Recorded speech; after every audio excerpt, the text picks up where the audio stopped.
നമസ്കാരം. National broadcasting news India news update. തെലങ്കാനയിൽ chemical factory സ്ഫോടനം, 30 മരണം. തെലങ്കാനയിൽ കെമിക്കൽ ഫാക്ടറിയിൽ ഉണ്ടായ സ്ഫോടനത്തിൽ മരണം 30 കടന്നു. രക്ഷാപ്രവർത്തനം പുരോഗമിക്കുന്നു. ഇനിയും ആളുകൾ കുടുങ്ങിക്കിടപ്പുണ്ടെന്നാണ് തൊഴിലാളികൾ പറഞ്ഞത്. ഇന്നലെ പുലർച്ചെയാണ് പൊട്ടിത്തെറിയുണ്ടായത്. സംഗറെഡ്ഡി ജില്ലയിലെ സിഗാച്ചി ഫാർമ കമ്പനിയിലായിരുന്നു സ്ഫോടനം നടന്നത്. തെലങ്കാനയിലെ സംഗറെഡ്ഡി ജില്ലയിലെ പസുമൈലാരം ഫേസ് 1 പ്രദേശത്തിന്റെ സിഗാച്ചി ഫാർമ കമ്പനിയിലുണ്ടായ സ്ഫോടനത്തിൽ ഇന്നലെ 13 പേർ മരണപ്പെട്ടിരുന്നു.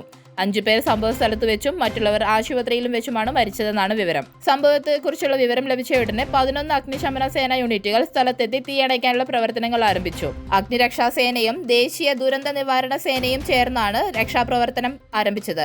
ഫാക്ടറിയിലെ റിയാക്ടർ പൊട്ടിത്തെറിച്ചാണ് അപകടമുണ്ടായതെന്നാണ് റിപ്പോർട്ട്. പൊട്ടിത്തെറിക്ക് പിന്നാലെ ഫാക്ടറിയിൽ വലിയ തോതിൽ തീ പടരുകയായിരുന്നു. മരിച്ചവരെല്ലാം ഫാക്ടറിയിലെ തൊഴിലാളികളാണ്. 150ഓളം തൊഴിലാളികൾ അപകട സമയത്ത് ഫാക്ടറിയിൽ ഉണ്ടായിരുന്നെന്നും ഇതിൽ 90 പേർ പൊട്ടിത്തെറിയുണ്ടായ സ്ഥലത്തിന് സമീപമാണ് ജോലി ചെയ്തിരുന്നതും എന്നുമാണ് റിപ്പോർട്ട്. കൂടുതൽ അപ്ഡേറ്റ്സുകൾക്കായി കാത്തിരിക്കുക. National broadcasting news India.